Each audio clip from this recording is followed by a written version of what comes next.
(106) 지상낙원, 인면수심, 배은망덕, 종북침공, 실록의 계절 5월이면 나는 5.16, 그리고 박정희 대통령을 떠올리게 된다. 나처럼 일본 교육을 받고 자란 경험이 있는 세대들이 보면 지금 우리나라는 지상낙원이 되었다고 생각이 된다. 여기에 가장 큰 역할을 한 주인공은 누구일까? 오래전에 기사화된 글이지만 아직 접해보지 못한 분을 위해 김동길 교수님의 글을 올립니다. 김동길 교수님 말씀, 정말로 모든 것을 다 대통령에게 책임있다면 그것은 너무도 무리한 요구일 것입니다. 남의 탓으로 돌리지 말고 나는 그들을 위해서 무엇을 했는지도 물어봐야 할 것입니다.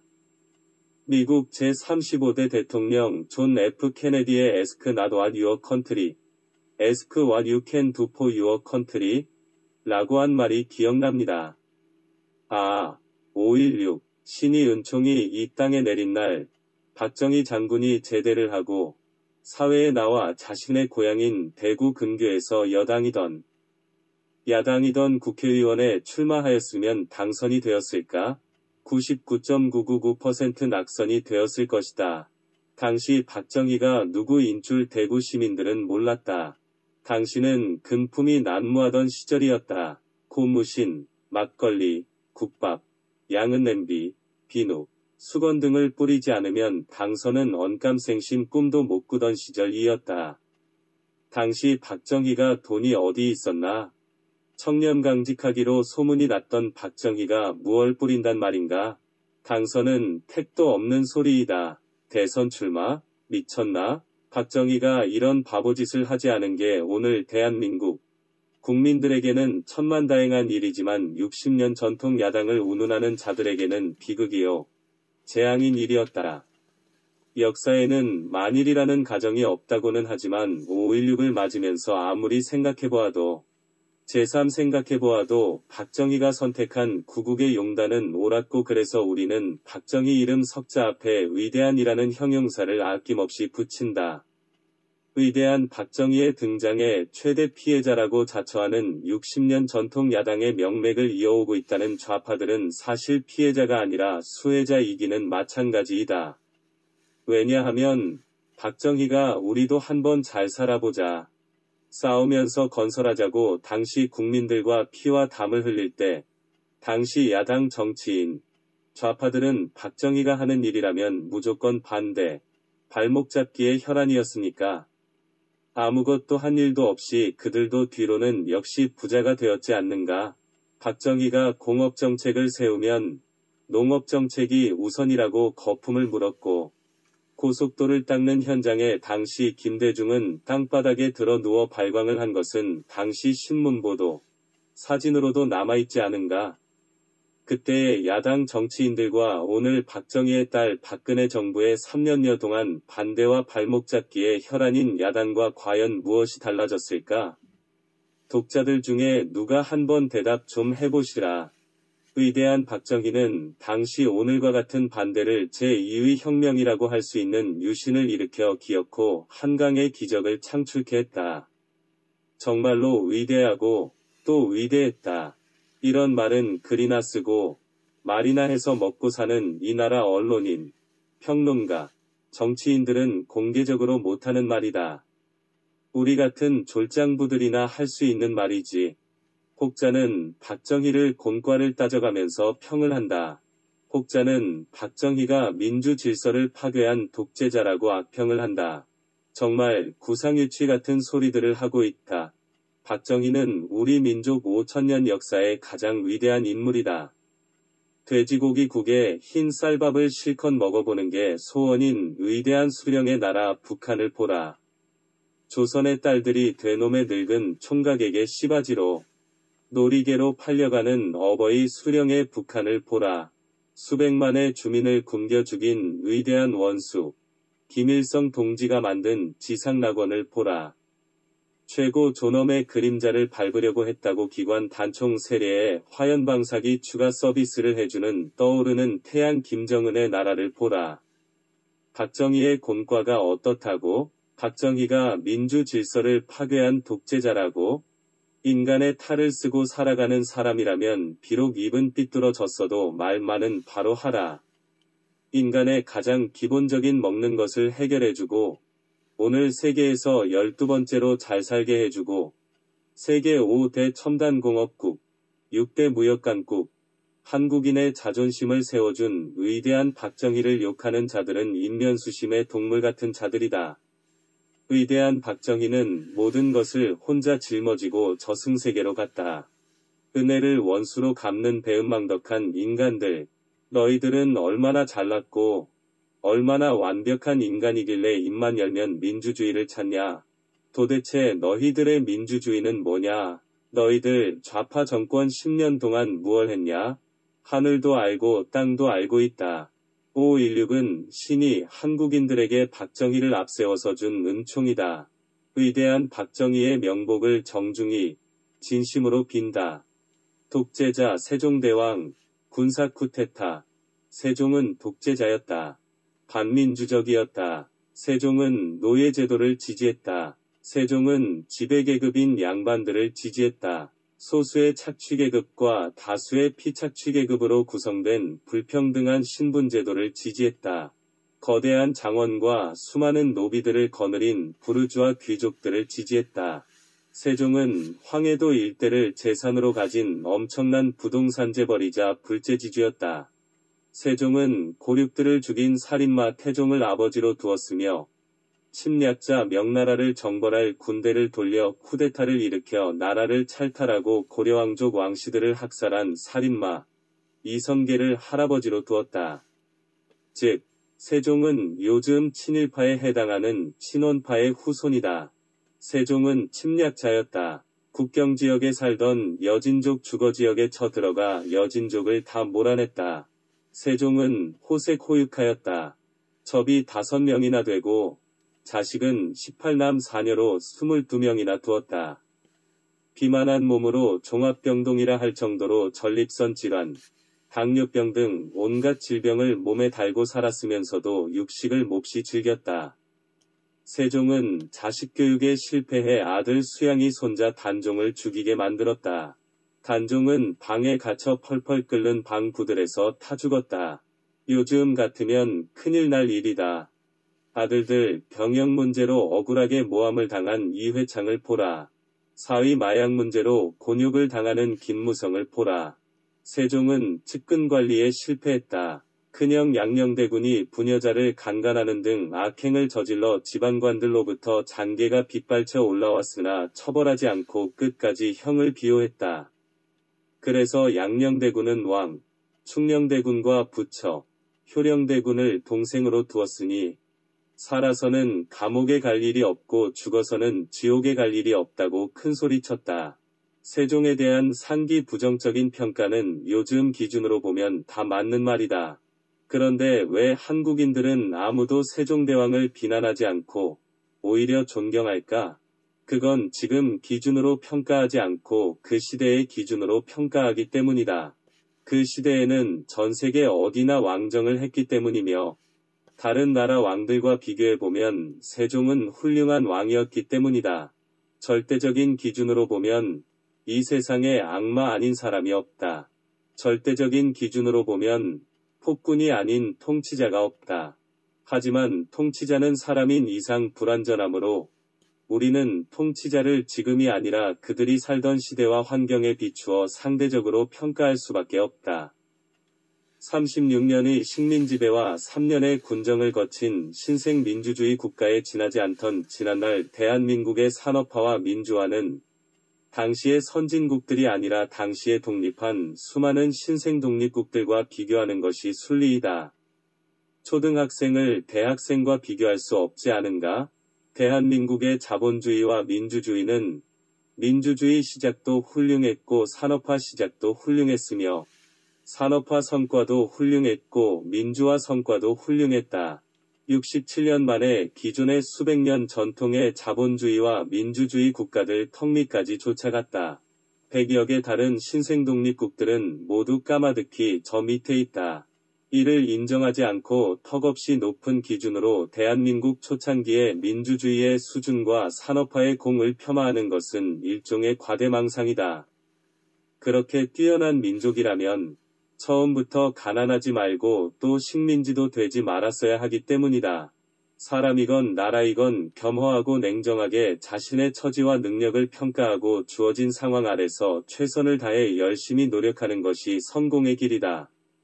세종대왕 시대의 관료들만 먹던 동빙고의 얼음을 박정희 대통령은 전 국민에게 먹을 수 있는 냉장고를 만들었다.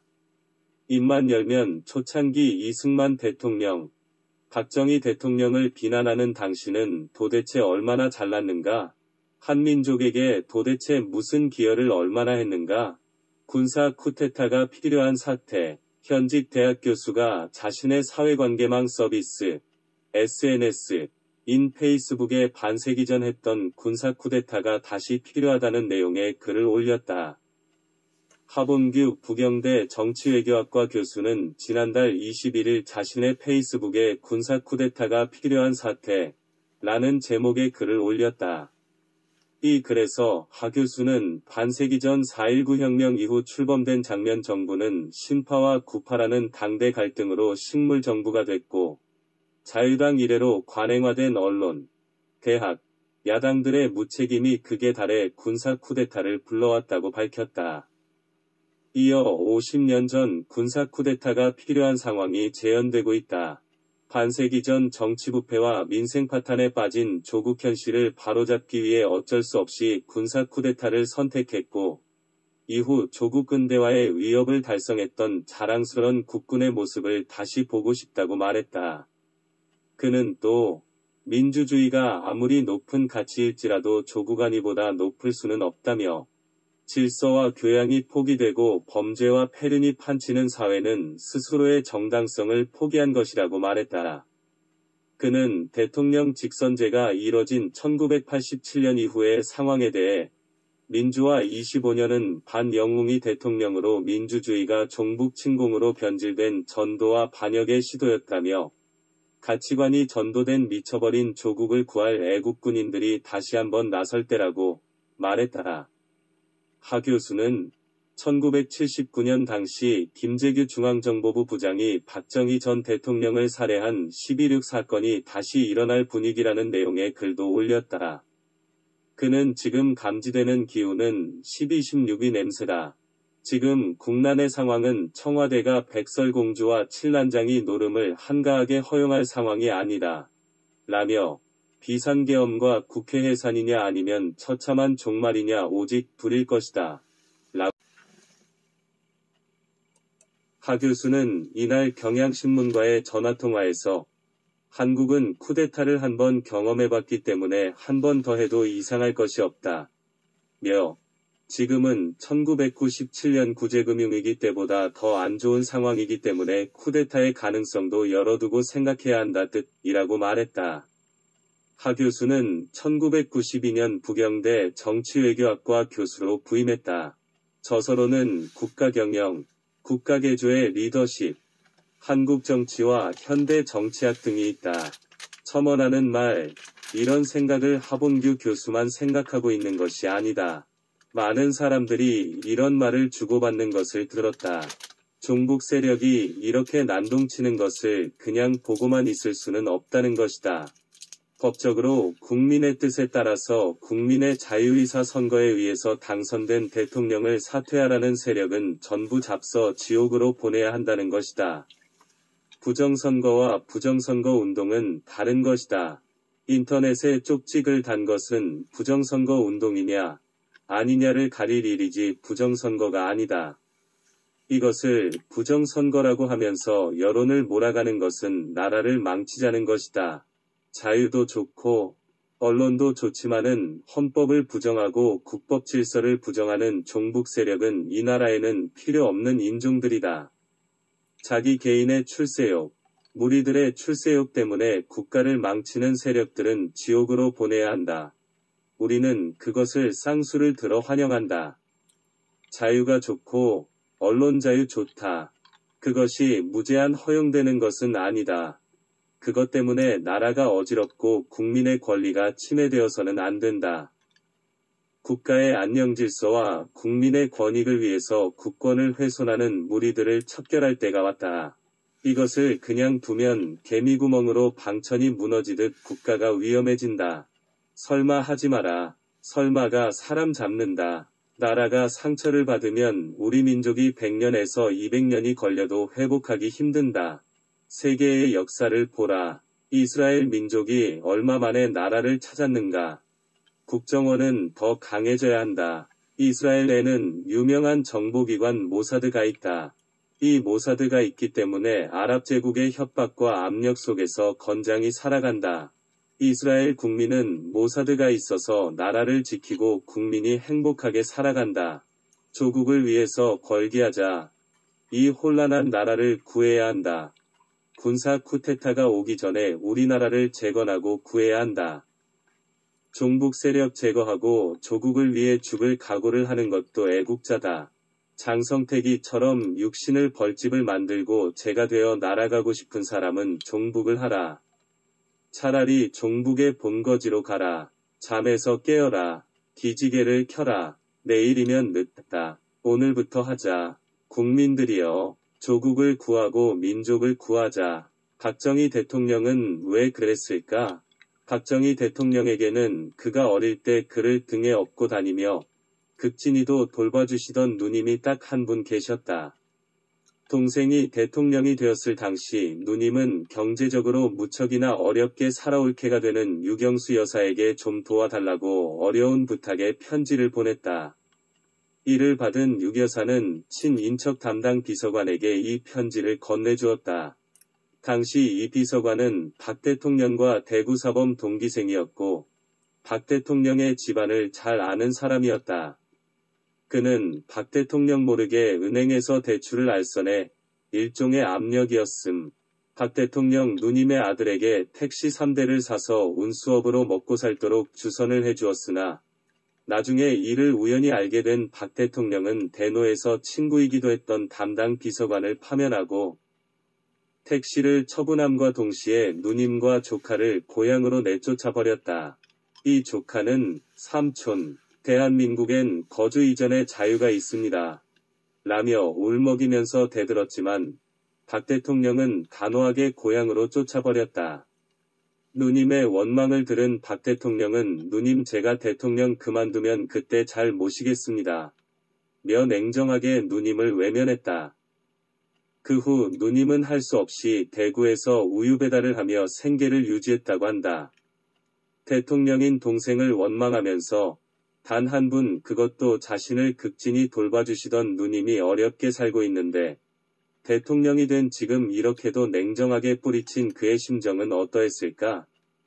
총을 들고 혁명을 일으킨 진정 메마른 눈물을 가진 독재자였기에 때문에 감정 없는 그런 인간이었을까? 피를 나눈 혈육의 전까지도 마다하고 공과 사를 분명히 하며 사리사욕을 억제할 수 있는 것은 아무나 할 수 있는 것이 아니다. 이는 국가관이 확실한 애국심을 가지고 이 나라 4천만 국민을 먼저 생각하는 탁월한 영웅, 대한민국 역사 이래 진정한 지도자 박정희 대통령만이 할 수 있는 것이다. 보라, 후임 지도자들을 그 누구 하나 부정부패 비리로 국민들을 실망시키지 않은 지도자가 단 한 명이라도 있으며 지금까지도 전직 대통령들의 자식들이 감옥에 가 있음을 박 대통령 집권 18년 동안 단 한 번도 친인척 그 누구도 서울에 올라오지 못하게 했고 청와대 초청 한 번 안 했으며 박 대통령 자녀 중 누구도 외국으로 유학을 보내지도 않았고 단 한 푼의 재산도 물려주지 않았으며 특혜도 베풀지 않았다. 인간이 재물에 대한 욕망은 그 끝이 없음이 현실이다. 그러나 재산은 죽은 후 주머니에서 10만원과 고무시계를 팔에 차고 있었던 것뿐이었으며 그 이상 발견된 것이 없다. 단군 이래 대한민국 지도자 중 단 한 건의 비리도 없었던 박 대통령 말고 또 그 누가 있었다면 말해보라.